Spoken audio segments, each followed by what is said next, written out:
Hello everyone, welcome sa ating channel. And today's video, ipakikita ko sa inyo itong CineView HE, dual band wireless transmitter.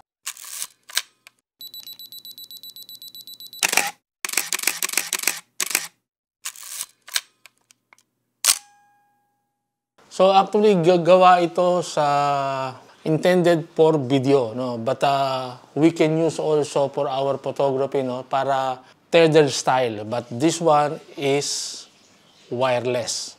So here I will just to show you yung body, ano niya, no, metal yata ito, metal siya at medyo maganda yung pagkaka-build quality niya.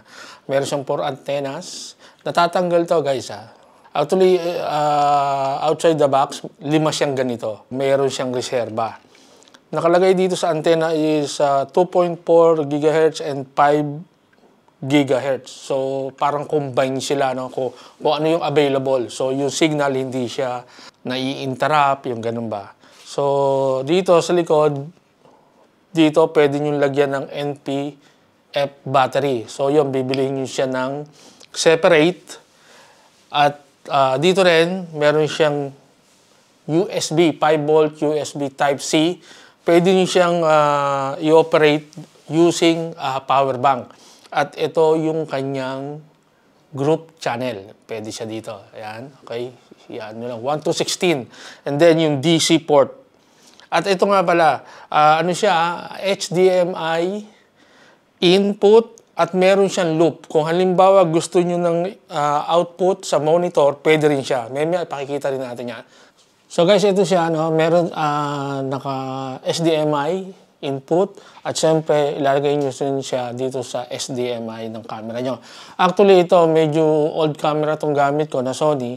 Macro HDMI ang gamit dito. At saka, syempre, may battery ito dito sa likod, no? Itong NP-F battery, no?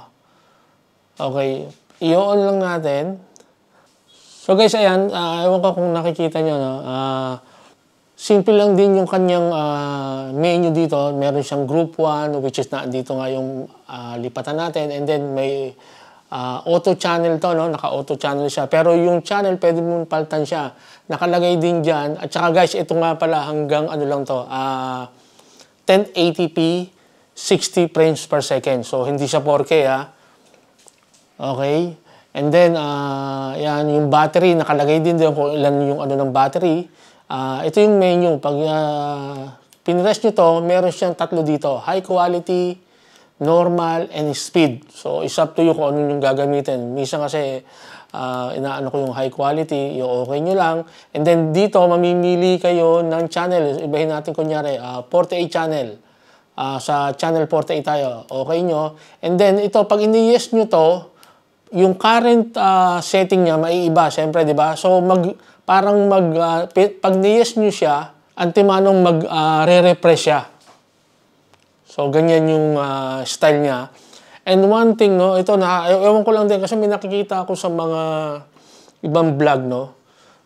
Pag ito nakakonect, minsan nakikita itong monitor, ito hindi, namamatay. So, definitely kailangan mo monitor. Hindi ko rin alam, no? Baka may alam kayo kung bakit gano'n. O ang ano ko, baka kasi ano lang to, no? Macro HDMI, kaya gano'n. Okay? Now, to able to connect, so guys, kailangan nyo mag-download ng Axon C o Axon Go. Yung Go, luma na yata yun, no? And then, pag meron na kayo nun, pag naka-open to, pupunta kayo sa Wi-Fi connection. Okay? Punta ko sa Wi-Fi. At ito, medyo nalito ako dati dito, no? Ang unang lalabas yung Axon Pro Group 1. Wag doon. Hindi kayo magko-connect doon.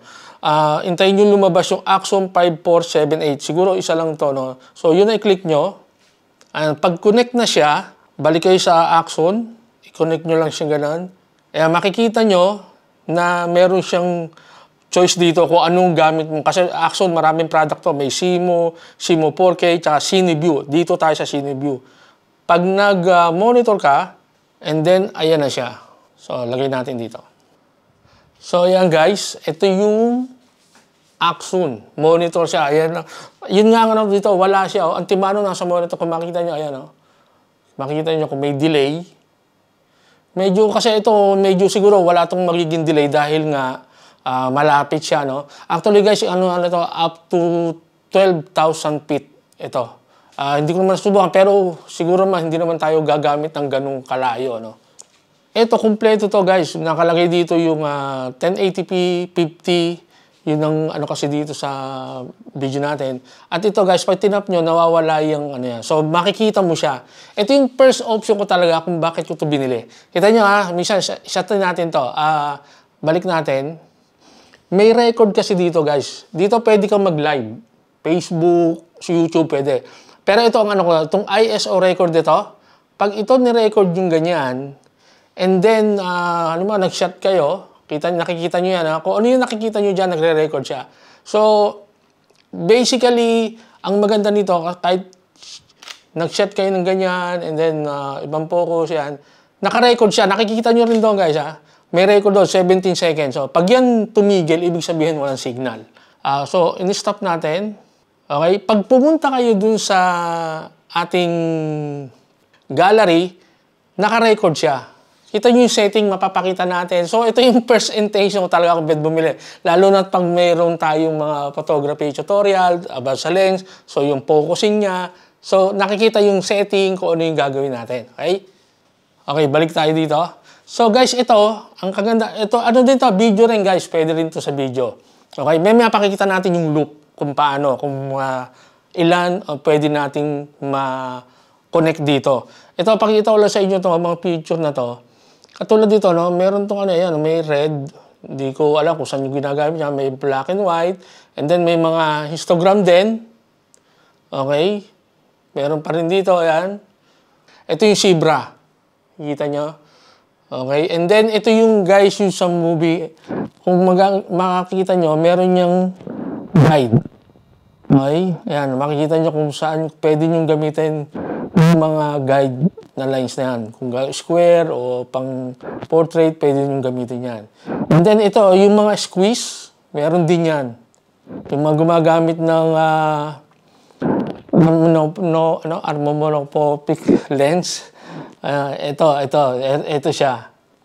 At syempre, grid line. Ayan, may grid line din siya. Meron pa yan dyan Ayan, meron dyan itong mirror, meron din. Ayan. So, yan lang din naman. Simple lang din naman. Ngayon, pakikita ko sa inyo yung kung paano ito mag-loop sa isang monitor. Guys, ito, nilagyan natin yung monitor. Ito yung monitor na naka-loop dito. Dito sa Axon. Okay? So, ayan siya. And then, guys, ito nga pala to, Ito, transmitter lang kasi to. Wala itong receiver. Pero kung gusto nyo bumili ng receiver, pwede kayong bumili na separately. Okay? Pero meron din na bibili na may transmitter and receiver. Ito guys, pwede itong ma-connect support device. So, MacBook, basta yung MacBook nyo, M1 chip and latest. Okay? 4. Android, Apple, kaya itong iPad. So, makita nyo? So, ito ang mas magandang ginagawa natin kung, siyempre, para lang din matuwa sa atin yung mga kliyente natin. Kung makita nyo, yan, makikita nyo yung latency, yung delay, hindi naman masyado, pero, kasi nga malapit siya, wala naman masyadong delay, diba? So, pwede pa ito ng isa pa. So, ito kahit na halimbawa, andun ka sa kabila, so, maiwasan natin minsan kasi, di ba? Nagsushoot tayo, sumisilip yung mga kliyente.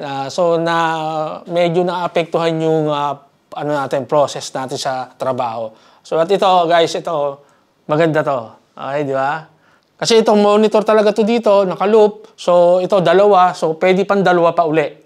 So, that's it, guys. Thank you very much for watching. And I hope you enjoyed the video. At sana, if you're watching this video, please consider it subscribe to my channel. It's really big help. And thank you very much doon sa mga ating mga subscribers at patuloy na nanonood sa atin. And until the next video, bye-bye!